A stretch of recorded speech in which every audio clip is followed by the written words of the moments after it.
Someone's been leaving notes on my fridge. They're in my handwriting, but I don't remember writing them. The first note appeared 3 weeks ago. I had just returned from my night shift at the hospital, 12 grueling hours in the ER that left me barely able to keep my eyes open. All I wanted was to collapse into bed, but my growling stomach demanded attention first. I stumbled to the fridge, pulled it open, and there it was, a yellow sticky note stuck to the milk carton.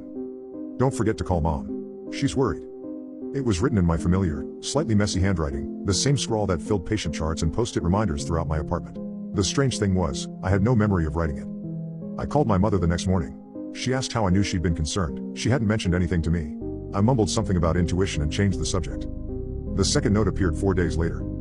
"Check behind the bookshelf. Something fell." Again, undeniably my handwriting. Again, no memory of writing it. I moved the bookshelf and found an old photo that had slipped behind it.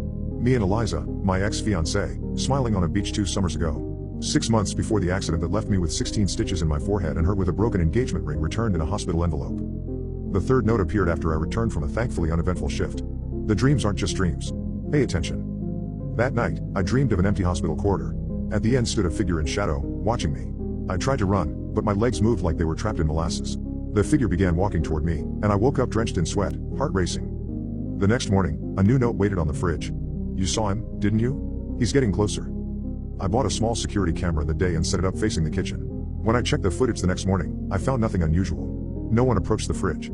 I didn't sleepwalk. The camera showed an empty kitchen all night, but when I went to make breakfast, a new note was waiting. "Cameras can't see everything. Look harder."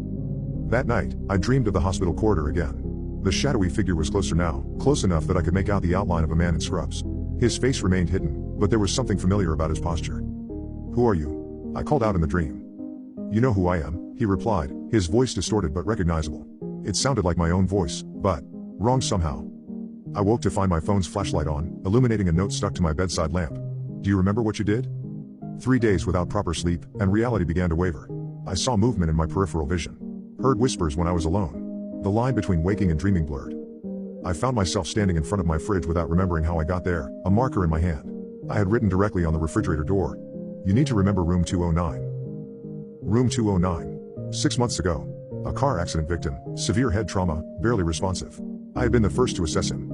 Male, mid-30s. No identification. He had grabbed my arm with surprising strength and whispered something before coding. We couldn't save him." That night, I dreamed of standing over my own body, watching myself sleep. I moved to the fridge, wrote a note, and returned to bed.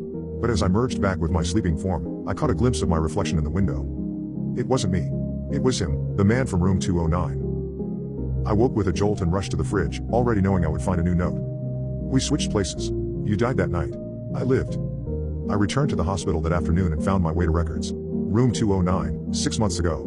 There he was, John Doe, pronounced dead at 2:17 a.m. The attending physician's signature was mine. Attached to the file was a photo. My face stared back at me. Last night, I forced myself to dream of the corridor again. This time, I didn't run. I waited as the figure approached. As he stepped into the light, I saw my own face, but with an expression of deep sadness. "I'm sorry," he said. "I didn't mean for this to happen. I just wasn't ready to die." "What do you want?" I asked. "To switch back," he replied. "But I can't do it alone." I woke up this morning and wrote a note to myself. Stuck it on the fridge where I'd be sure to see it. I don't remember writing it, but I know it's important. It says, "Tonight, we end this. One of us stays. One of us goes." I already know which one I'll be.